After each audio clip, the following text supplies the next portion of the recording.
And welcome back. The Montgomery County Council and the county executive bloviate constantly about housing affordability in Montgomery County. But it's shocking to learn that a mid-century home constructed in Silver Spring in 1951 as a starter home is now listed for $829,000. Mike, who just starting out can afford that starter home, and what the heck can be done about it? Well, right now, probably 3 families could together.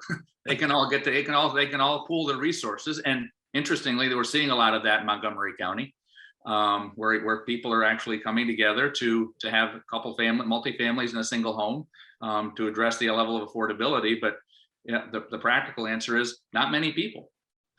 It becomes really difficult. I mean, both my daughters have just graduated and have reasonably well salaried starting positions for 23 and 25-year-olds, and they couldn't afford that for another 10 or 12 years if they were lucky, and then continue on a nice path rate. I mean, the challenge we have is it's not a single issue that can address with just increasing supply or addressing the demand side. You've got to be able to grow our county economically. You've got to be able to provide good paying jobs so people can continue to stay here and work here and make a decent salary. And you've got to be able to increase supply, and they've got to have a ready supply, and those two pieces in conjunction. And that's, neither of those is a simple thing, but unless we have a concerted approach of doing both of those things with very clear objectives and very clear outcomes, you're never going to get close. So the follow-up question there then is, will the Thrive 2050 Montgomery Plan accomplish those things? Well, no, because it's a plan and it's one part of it. I think it would open up the doors to increasing densities in certain places, which could then begin to focus on supply. But you're also going to have to ensure that you've got the jobs so that you're going to increase the supply. Because one of the things you're seeing is a disconnect there. I mean, our job growth has been less than 5% over the last 10 years, which lags the entire region. And unless you're going to see increased job growth and increased wage growth, you're not going to get people to build the types of housing that you need to make that work. But it's but we're not building enough housing. We're not building enough units, residential units, right, to start with. Mark, I mean, this is the question for you. Isn't it just about aspiring homeowners who can remain in the county, but renters as well are being squeezed out? Mm-hmm. Well, could I mean, I think we're just looking at the county, and I think if we had a time capsule, we probably could come back 10 years from now and we'll see, I would expect a convergence in Montgomery County prices with the prices of the rest of the country. And one of the reasons for that is the ability to work remotely.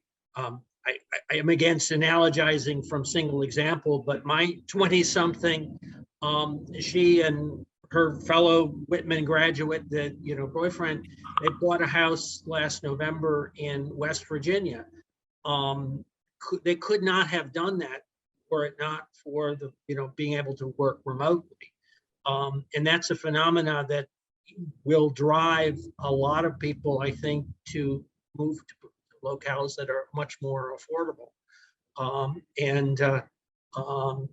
Adjusted for inflation, it's like about what they pay, we're paid for our starter home a number of decades ago.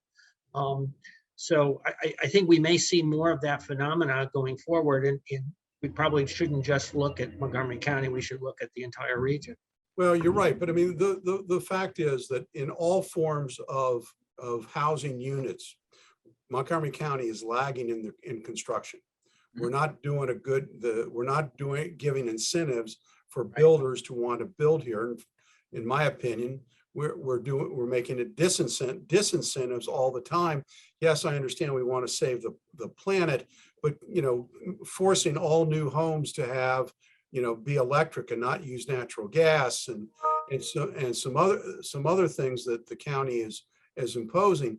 I just think solar panels on all new housing units. I mean, come on, folks. I mean, we need to be able to house our people, not before we save the planet, which is what I would think.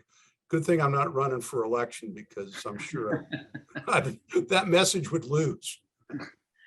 Well, I mean, it is a very challenging discussion to have. And unfortunately, or fortunately, in Montgomery County, we are a comfortable community for the most part. And so people like their neighborhoods, people like the community just the way it is. And so when you talk about increasing density or increasing supply, we're happy to put as many barriers in the way as we possibly can because we like it just the way it is.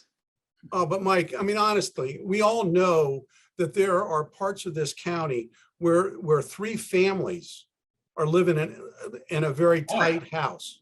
I know. I mean, we're just not producing enough, you know, we may not see them, but we know that, but they're there. And I agree with you completely. I mean, we're 10,000 units behind. We should be building every year, but we've got to identify someone who's going to lead us in that direction, who can say, we're going to build housing. We're going to make this work. And I'm willing to lead us there and take a strong stand with a real strategy. And we haven't had a person like that in quite some time.